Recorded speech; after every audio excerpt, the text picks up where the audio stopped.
নাটোর নিয়ে যেতে চাই, সেখান থেকে আমাদের সহকর্মী যুক্ত হচ্ছেন, একটু উদযাপন আপনাদের দেখাতে চাই।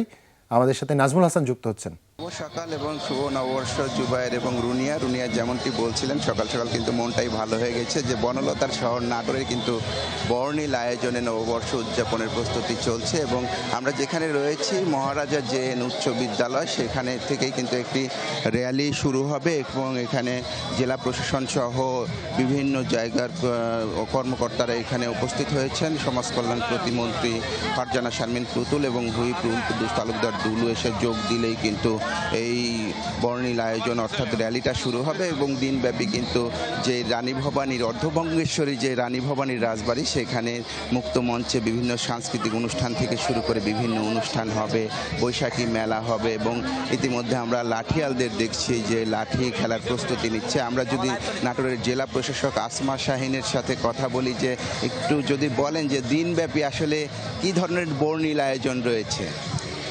সবাইকে নববর্ষের শুভেচ্ছা জানাচ্ছি।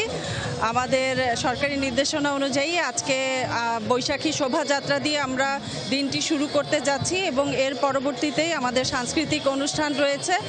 একই সাথে আমাদের বৈশাখীর যে ঐতিহ্য পান্তা ভাত খাওয়া, সেই পান্তা ভাতের আয়োজন করা আছে এবং আমাদের শিশু একাডেমি এবং শিল্পকলা একাডেমি থেকেও নানা রকমের আয়োজন করা হয়েছে, চিত্রাঙ্কন প্রতিযোগিতা, রচনা প্রতিযোগিতা। আমরা প্রাধান্য দিচ্ছি আমাদের লোকজ শিল্পের যে প্রদর্শনী, সেটিকে এই উপলক্ষে আমাদের আজকে থেকে একটি মেলাও শুরু হবে।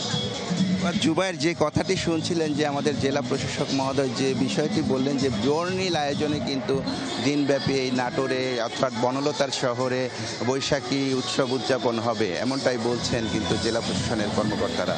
জুবায়ের।